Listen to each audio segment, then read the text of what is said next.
Memo akwaba do Badwam TV Badwam Health Tips so na wotwe mu nkomo nyina no allergic conjunctivitis ene nyame yadom a yediwie mediasede ma endpoint homeopathic clinic na daroma ene yedi sankomo yare bie hawadwen na wakona tena ye no show Dr. Rachel Kusi Aposa ya wo optometrist ene ye no edi enkomo yi dogene so yedase ye mo akwaba Sister Fia no pay me so. Yada sepa mtena watch woni ye ahia de bebre. Yen summarize ni nyina na fe yen to ene de no so. Yo Sister Fia me da se na watch mu yakasa about allergic conjunctivitis. You say infection allergies na deba. Enti allergies yakasa bi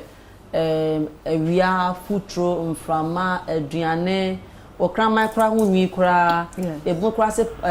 pollen. Yes, I never be break me the allergies neighbor. Obu okra na entire kwa obago odok kra for years. Okoyi entire no kra no. But me react to those things. It ade bi abekọ ho a etima woni ye red react no. Eno ho asem na ye kana me pay.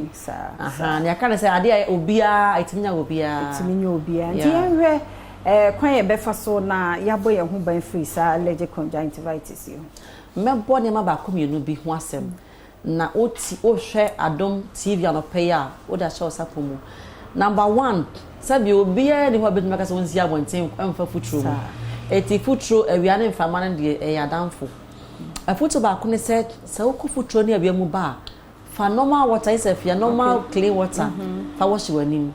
eboa ma eyi futuro ne ayi ne nyina ko ani se eboa ma ne nyina nyina ana se obakra wo fie no okofuturo mu kodi agro ne ade ba Fadebo nso fa clean nanim ana fa nso nanim ma no obetumi kra ma nti futo no so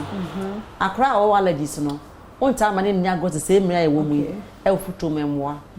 ana fe empower da so ne pillowcase obeta change akra bi wona ni ta keka no parent na hwe nche pillowcase ma no ba ko yi no da so san 1 month no buso da so na e bi enye ni nyina wo sa wo hwe na e wo se parent na ni ba ho akwa ne cha ase na oposa ye encourage omo se omunyae ye kan no sa obetima protect wani so ebia obesi awia ni futuro mu so a protection so ebeboa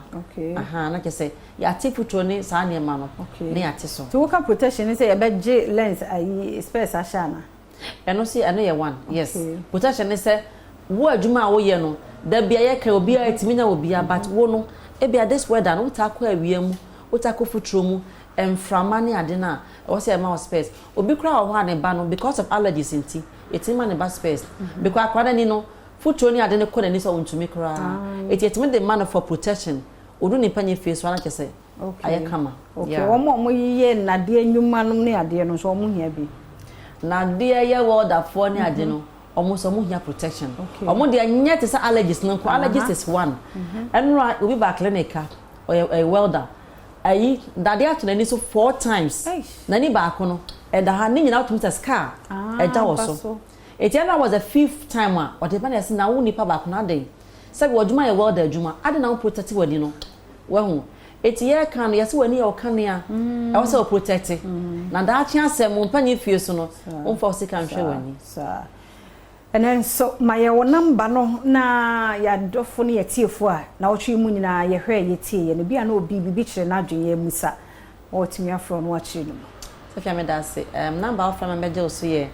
0244982821 0244982821 say Dr. Rachel Kusi Aposa wo hwe ye chi ha dia space ahodo types bia bi wom na nyina ekwana no ho nyina ye office ani monto bia nso wani bra ha na check ma say kama say na beboa what I say nya space bia na ahye one day be treat about it nya so share ya na wato keke e wo remote ti ha na edibesi we share point wo ba bia borum ekwohwe opomuden the number is 0244867068 midi ya fia amankwa tamaplum the team na se na wotwe besim se ye wonkwa ne ahodene a ebetwa so